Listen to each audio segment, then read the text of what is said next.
Pushkin.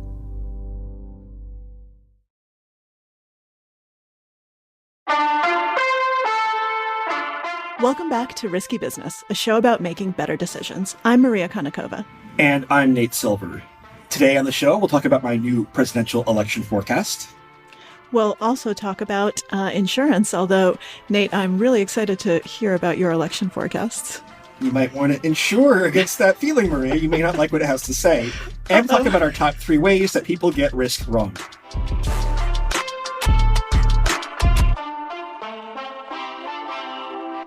Nate, let's talk about your election model for the 2024 elections, which is out this week. You've been working on this election model, tweaking it, developing it for 16 years, and it's been remarkably accurate. So I'm actually really excited to talk about it and get into it with you, even though you told me that I really shouldn't be. So, I mean, I'm a little scared too. Careful what you wish for. I want you to guess what number it has on the chance that Trump will win the election. Oh, Nate, this is are you going to break my heart? Is it, okay, 58%. Higher. Fuck. I don't know the exact number because we tape this a couple days in advance. By the time the model is released, there could be new polls and so forth. I mean, we'll see what it says when it comes out, but we're in the low to mid 60s is kind of where the forecast is landing. Fuckity fuck is my response to that, Nate. You're usually the one dropping the F-bombs on the show, but I think it's my turn. Yeah, look, my job here is not to tell you who you should vote for. It's to forecast the election as best I can. And I think it's disingenuous to call the race a toss-up. I mean, you can kind of squint and say, oh, if you look at national polls and Biden's maybe only down by half a point or so. But the problem in the U.S. is that we don't determine elections by the popular vote, right? If it was the popular vote, the model thinks it would be a toss-up or maybe Biden slightly favored. In the Electoral College, there has been for the past 2 cycles, with Trump on the ballot, a gap that favors the GOP. In 2020, Biden won the popular vote by 4.5 points, which is a pretty good margin against an incumbent.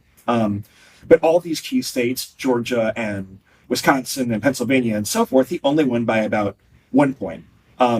So if we're now in 2024 and Biden's trailing by half a point instead of winning by 4.5 points in the popular vote, that's a shift of 5 points.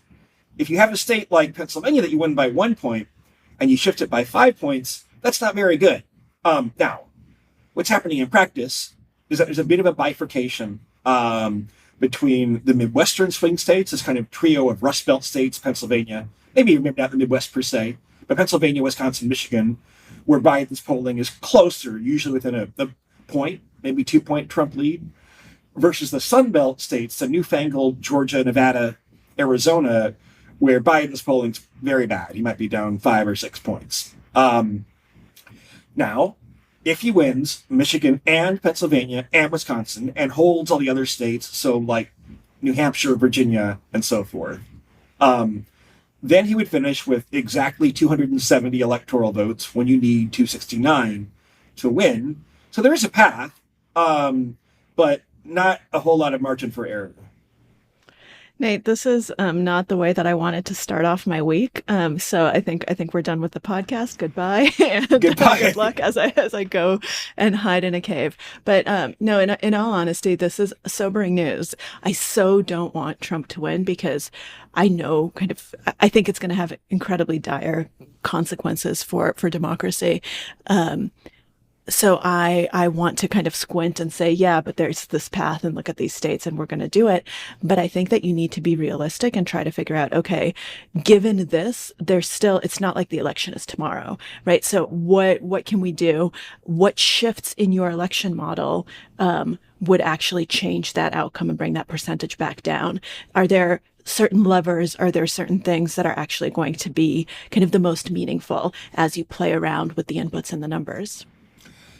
Yeah, look, Biden is struggling with groups that are traditionally strong Democratic groups like younger Black voters, younger Hispanic voters.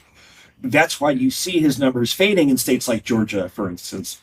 Whereas he's actually doing okay with these older white voters. That seems to be the constituency that's like holding up for him the best. There is a debate today. This episode's coming out on Thursday. Tonight, that's an opportunity for Biden to turn things around. The conventions have yet to happen.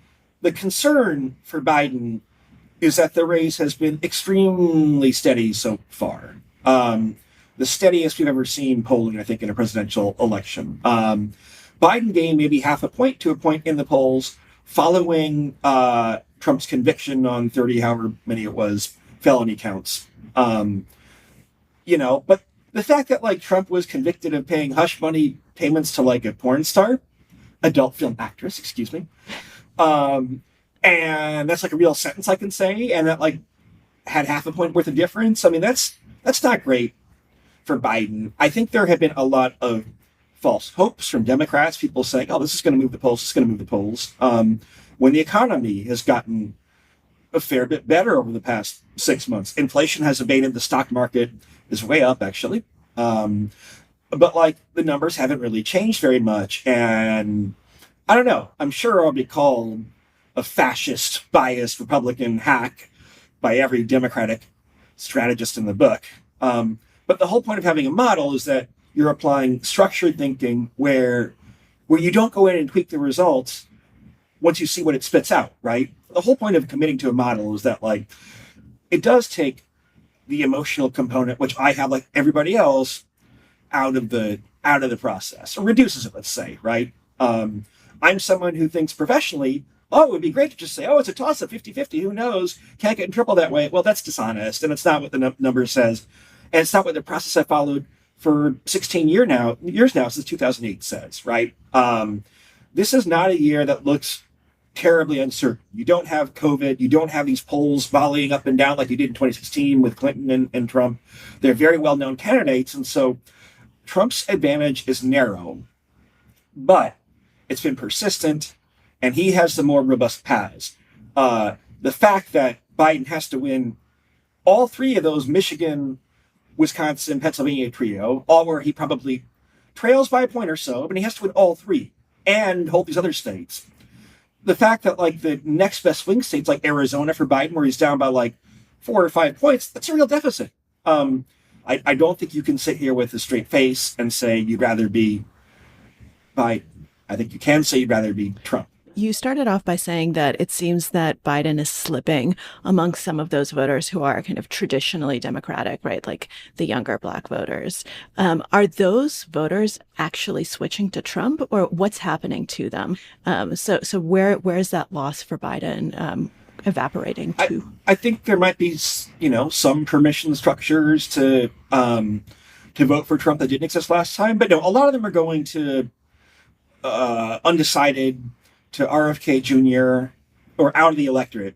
Our model projects turnout of something like 150 million this year, which would be down from 2020. In all the polls, the indications are there's less enthusiasm for this election than there had been. Now, to Biden's credit, he actually does well. Democrats in general do well with these very reliable regular voters. So like lower turnout might actually be beneficial for Biden. So Nate, okay, since we are here, what are kind of, if you are the Biden camp, where should they focus their efforts between now and election time? Like, give us like top 2, top 3 priorities. Like, what should the campaign be doing to try to get those numbers back to where it's in more winnable territory? Maybe fire some people. I don't know. Certainly fire anybody in the campaign who's telling you not to believe the polls, right? Fire them and don't give them a new job. I mean, seriously. If you're down, if you're at a mid-30s, maybe you'll get up to low 40s by the time we publish the model, but probably mid-30s. If you're in that territory, then, that's the point when a baseball team is winning 30 some 5, 6, 7% of its ball games, it tends to fire the manager. And there's been very little turnover. And like their theory of the case is wrong. They thought that Trump would be relatively easy to defeat and they could run back the 2020 playbook and talk about democracy over and over and over again, and that this would work. Their theory of the case is wrong. They did not expect to be down at this point, right? This is why they're still doing the RFK Jr. stuff, because they thought they'd be winning. And so you want to reduce variance when you're ahead, and getting RFK Jr., who's a wild card, I guess you can say, off the ballot is something to do that. Look, I think some of the stuff that you've done tactically suggests improvement, but I don't know. For all the fucking talk about how important the election is, and I think some of that talk is, we'll scrutinize that more at some point. I think some of it's a little precious. But like, if you really think that like this is the end all be all of elections, then I'm not sure they're really acting like it very much. They're acting like people who have incentive, what are called principal agent problems, right? You don't want to be the pollster that gives the president bad news. You definitely don't want to be the pollster or the advisor who tells the president, hey, maybe you should stand down and think about having someone else run, because then you lose your job. And then there's a whole Kamala Harris issue too, where, I think if she were more popular, then there's some chance that Biden would have stood down and Democrats would be in better shape. So I don't know. Look, all you can say is like, if Biden loses, and there's still a pretty decent chance he wins.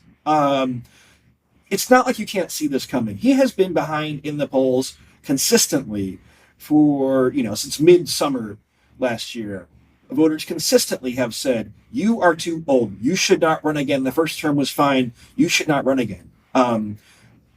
They have ignored that message at every turn, and that's because the data is ambiguous, right? Again, you can squint in the right day and look at the right polls and see not just a path to Biden victory, but like a case where his chances look pretty decent, right? You can look at things like the 2022 midterms where Democrats did relatively well. And you can hope that the polls are biased in your favor, biased against you rather, so you'll outperform them, because sometimes they are. But that's usually very hard to predict. And you don't need many reminders of cases where the polls were biased against Trump instead. All right, so shake things up. I think we see the old status quo bias that we've talked about week after week after week, and fire some people. Focus on those key states and like just get your ass in gear and realize that there's a very, very good chance you'll lose. We'll be right back.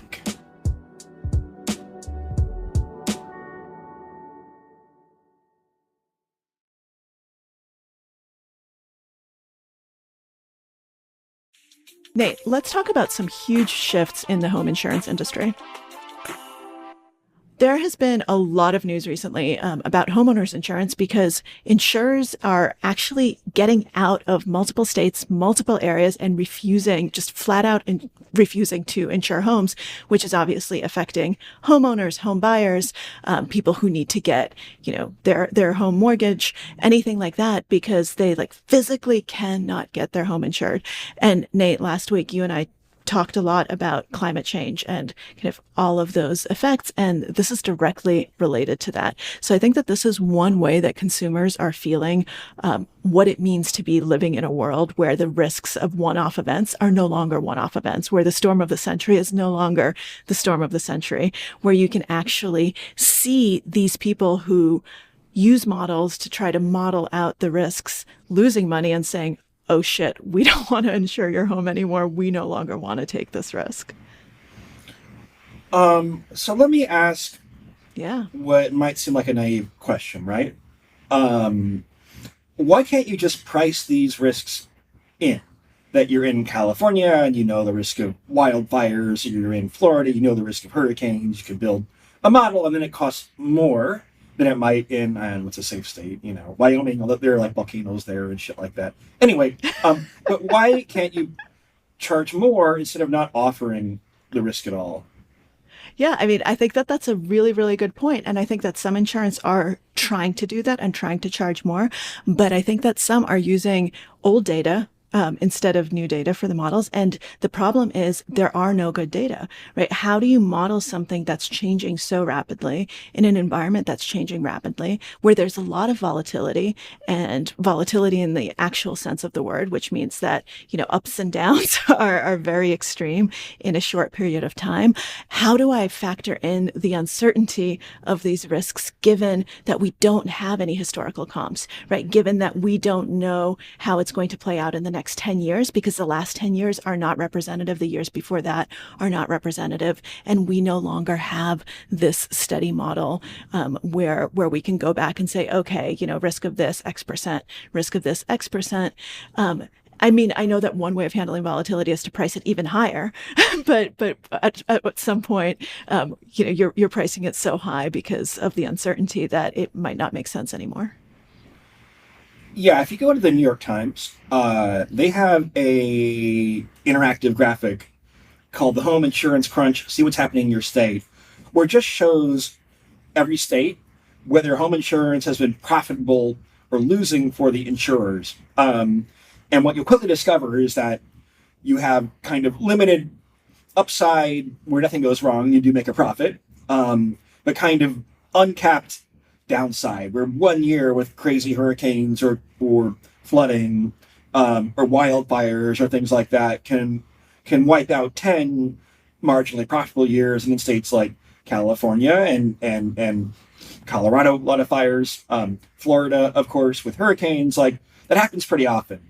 So it's hard to measure tail risks, especially if the tails are expanding. We talked on last week's episode about how if there's even a small shift in the distribution, the part of the curve under the tail can really get shifted outward and become substantially more probable.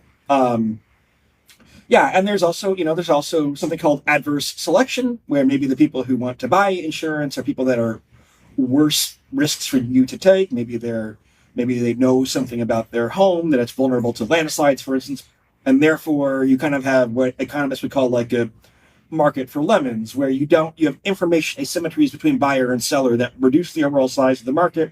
And in those cases, it might be rational to not offer a product. There's not a kind of market clearing price.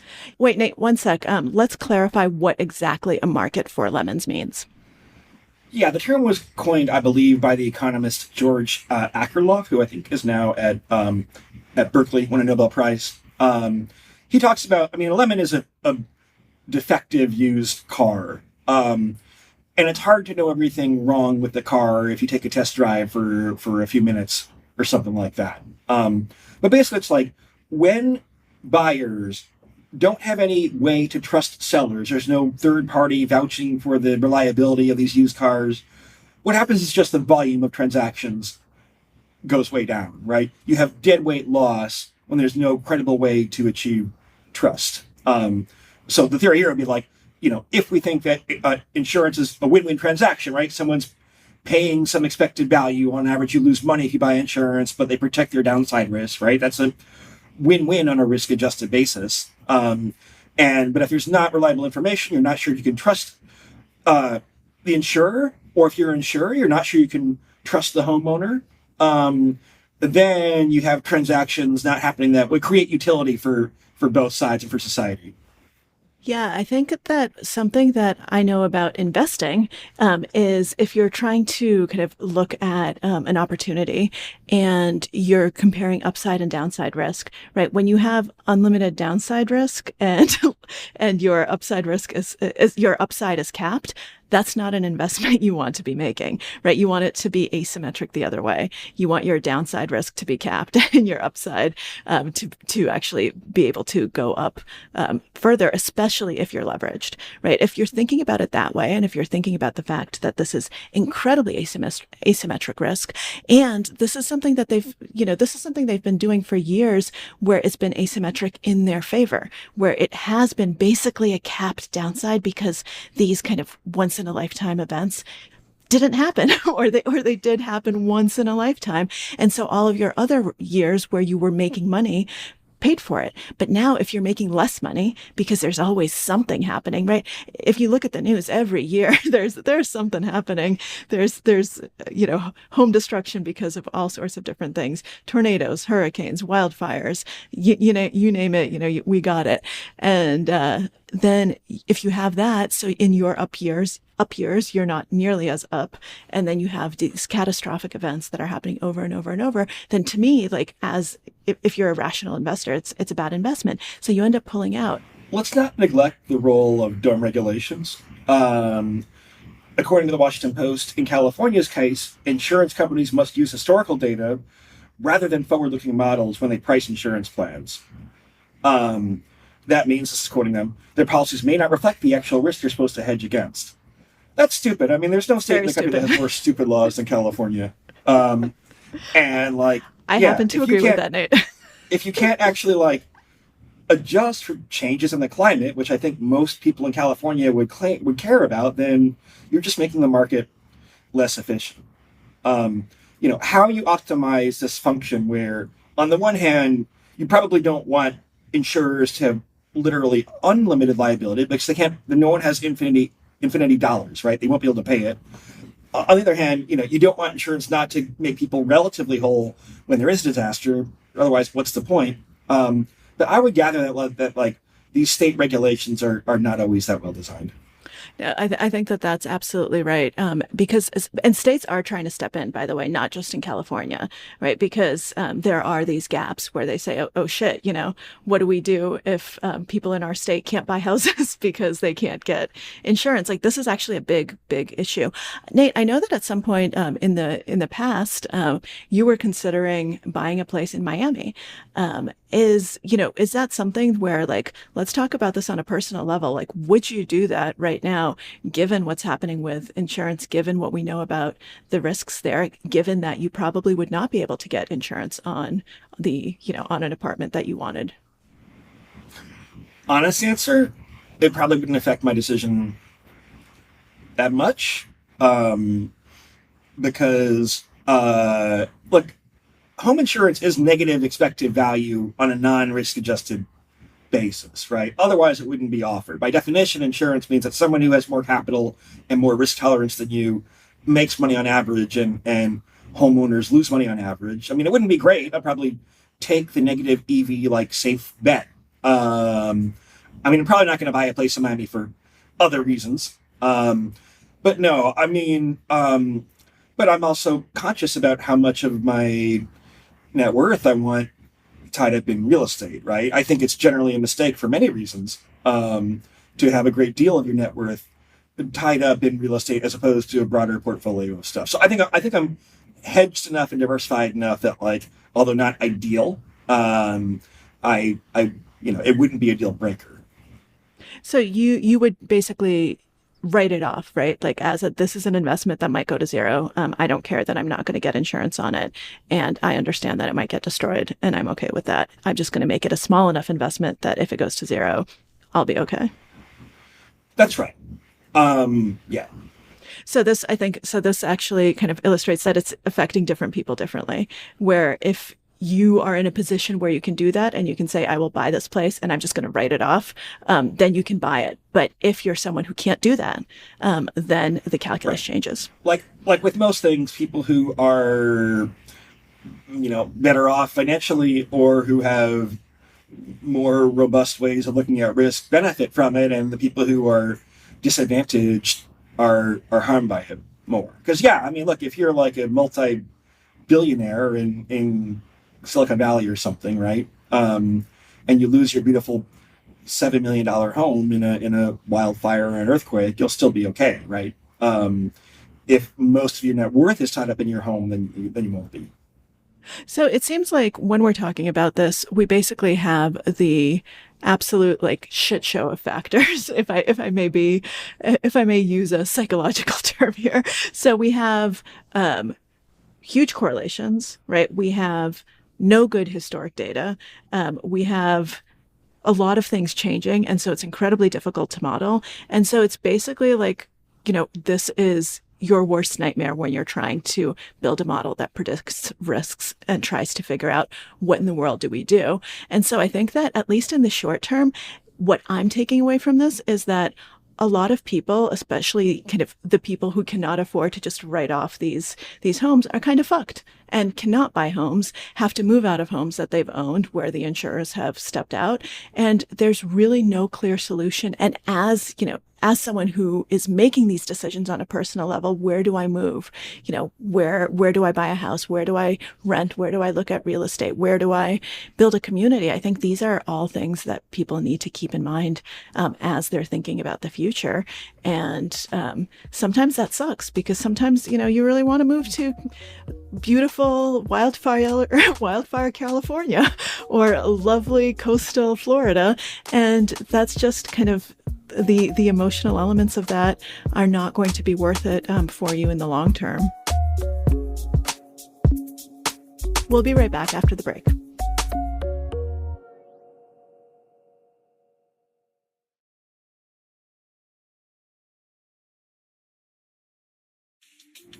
All right, Maria, let's talk about our top 3 ways that people get risk wrong. So on this show, we often talk about kind of these meta risk concepts, elections and those types of big questions.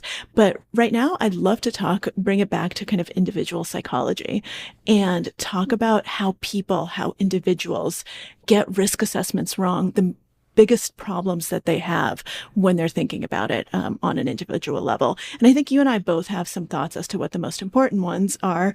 I can lead us off if you'd like. I think that one of the biggest It's like a draft. What? A draft of like cognitive biases or something? Yeah, a draft of cognitive biases. But specifically... the Gamblers Fallacy, looking pretty good at pick number 2. Exactly. 6'6" rookie out of Providence College. You and I can rate each other on our propensity to exhibit some of these risky tendencies. But on a serious note, I think that the one of the things that people get wrong, and I'm not going to give it a name. It's part of a lot of different fallacies, but incorrectly weighting small percentages, both overweighting them and underweighting them, depending on their personal experience and their situation. And by small percentages, I mean 1% risk, 2% risk, less than 1% risk.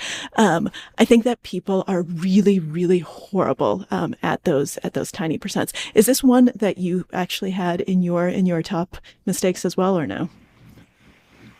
No, but I have something related. And by the way, I'm not sure if these are kind of like the risk 201 mistakes, right? Yes. These are not things like the Gamblers Fallacy. Yeah. I mean, people think that if you get the coin heads 4 times in a row, therefore you must get tails next time. That's not true if the coin's fair and independent. It's a little bit more advanced. No, what I do have on my list is not understanding the notion of calibration or forecast. Maybe it's kind of like related to the Gamblers Fallacy. I think both of these things are related. Yeah. If you have a forecast, we talked about the forecast model this week, right? If Biden has whatever, like a 35% chance, he's actually supposed to win the election 35% of the time if the model is right. You are supposed to lose your flush draw hands in poker 35, against a flush draw 35% of the time, or the deck is rigged, or you're like the luckiest sunrunner on earth. I asked ChatGPT this question, so way I used to test large language models, maybe version 4, or something has gotten it right. But he used to say, yeah, I know, a forecaster is supposed to get every forecast right. That's not true for a probabilistic forecast. And it's a long-standing pet peeve of mine, I think, is. Well, I actually have that on my list too.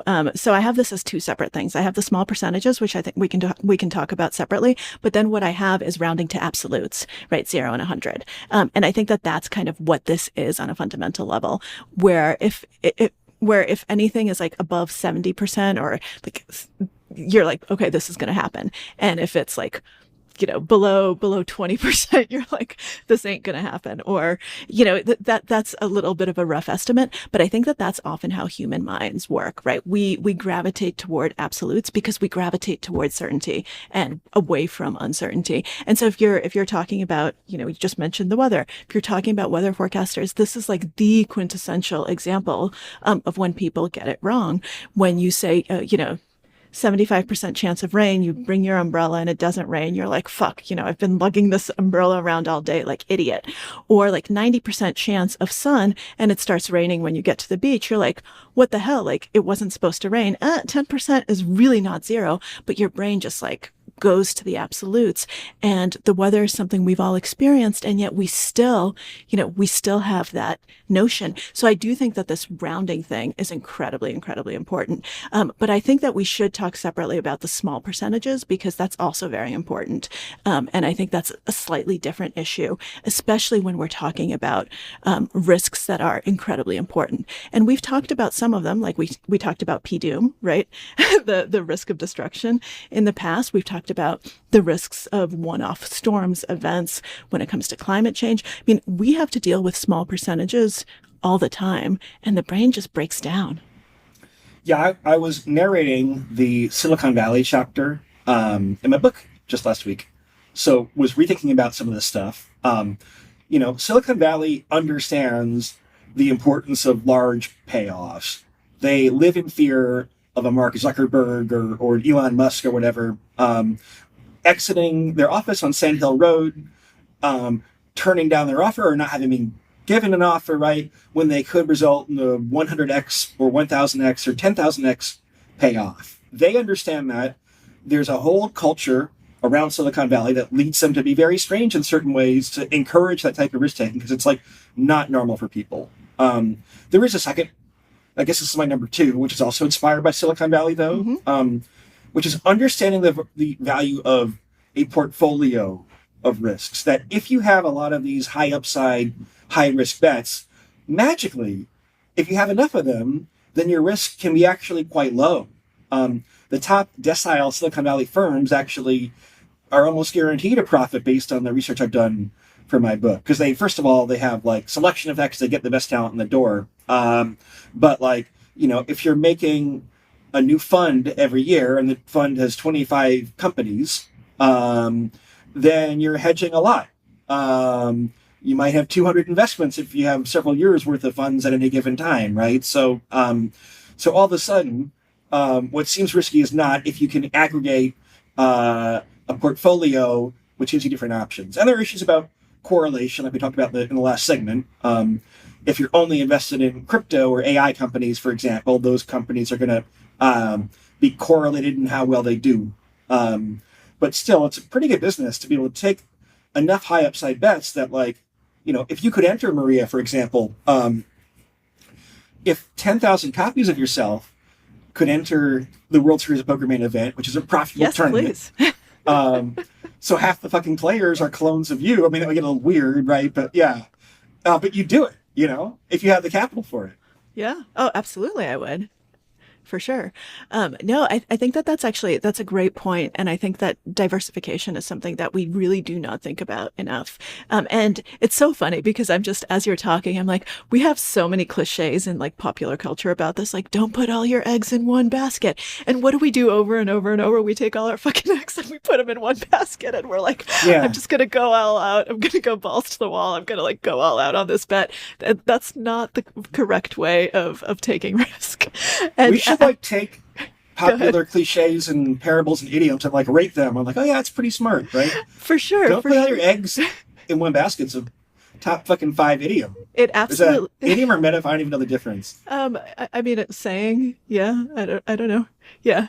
But what, I was just thinking about what we talked about a few weeks ago about Roaring Kitty. Like that is the opposite of diversification as far as we know, right? That's just putting all of your bets onto this one thing. And if it ends up going south, your millions disappear, right? You're fucked.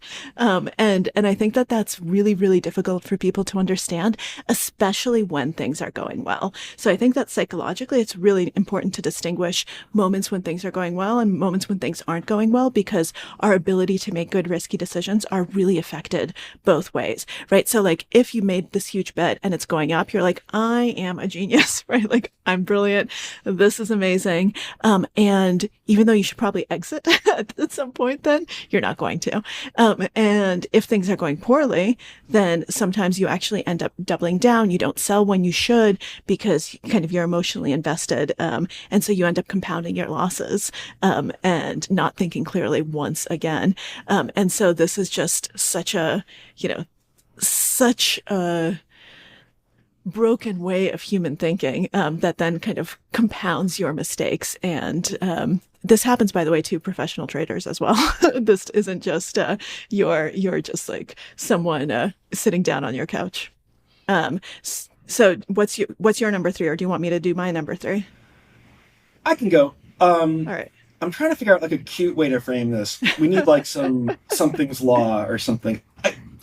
I think people kind of conflate risky decision making and ill-informed decision making. I don't think people understand that oftentimes having more information enables you to take more risk.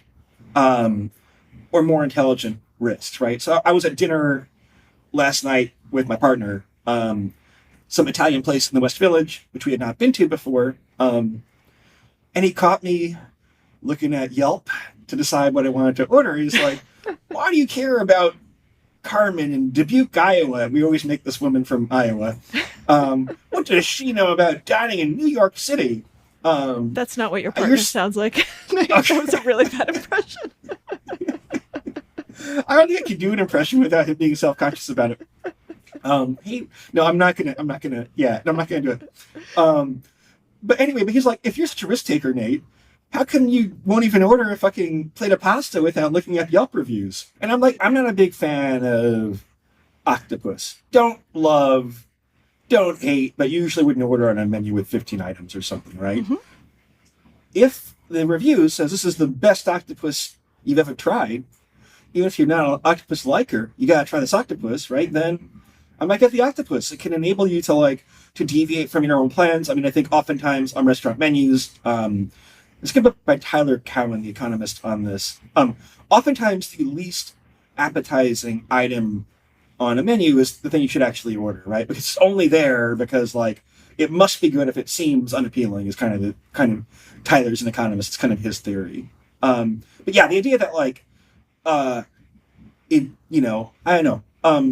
The idea that you should just fly blind and it's a smart risk to take to just kind of wing it. I think that's the opposite. It's, preparation.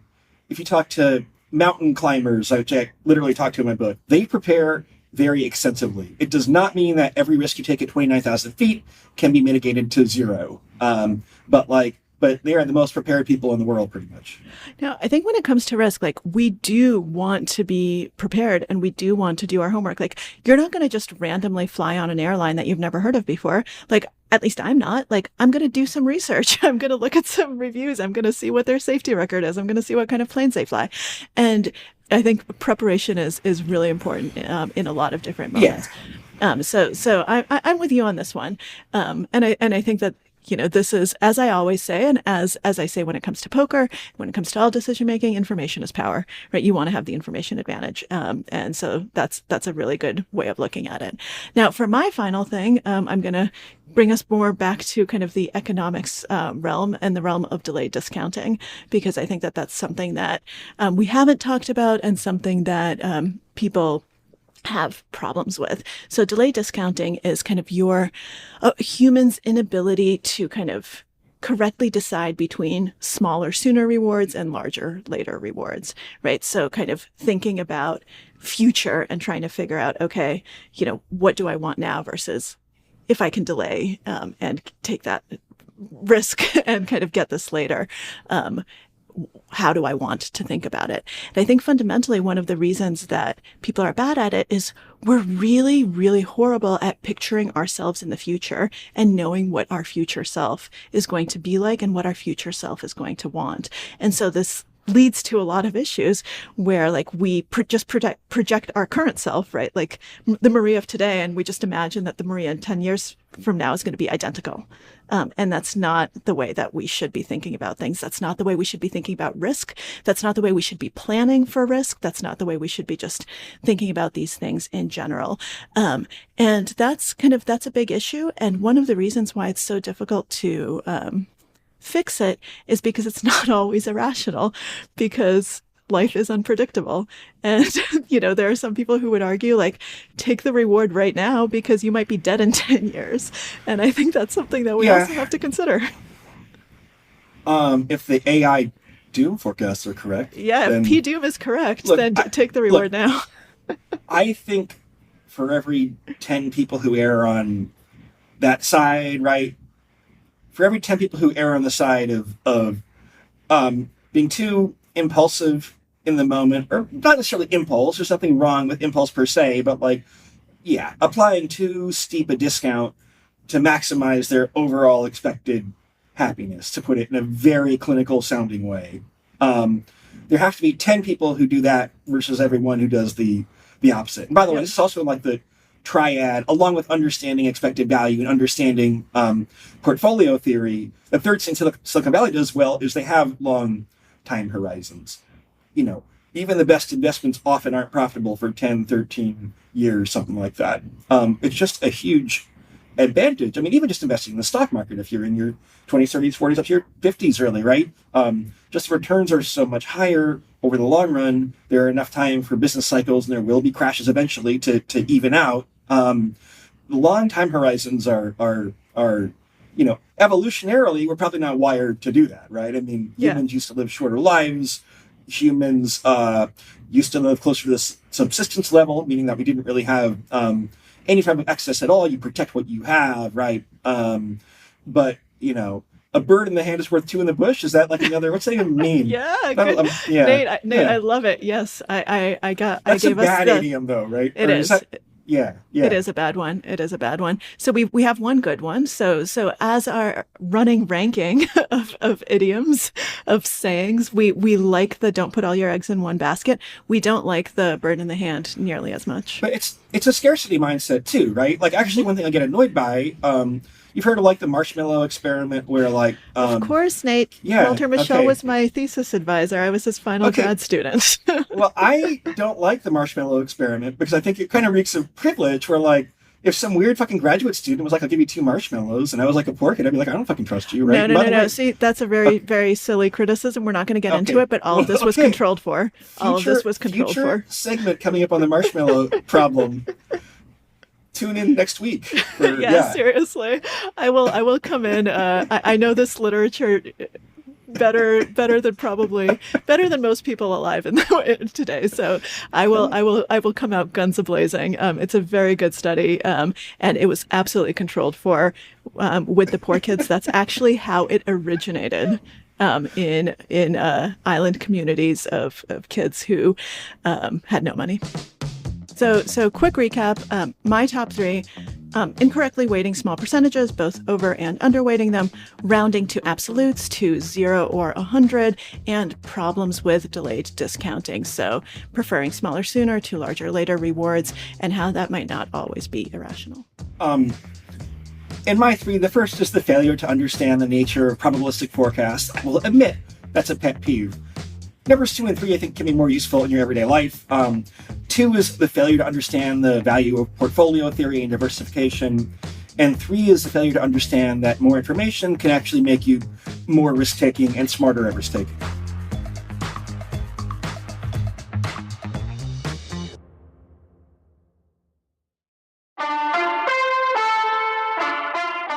Risky Business is hosted by me, Maria Konnikova. And me, Nate Silver. The show is a co-production of Pushkin Industries and iHeartMedia. This episode was produced by Isabel Carter. Our associate producer is Gabriel Hunter Chang. Our executive producer is Jacob Goldstein. And if you want to listen to an ad-free version, sign up for Pushkin Plus. For $6.99 a month, you get access to ad-free listening. Thanks for tuning in.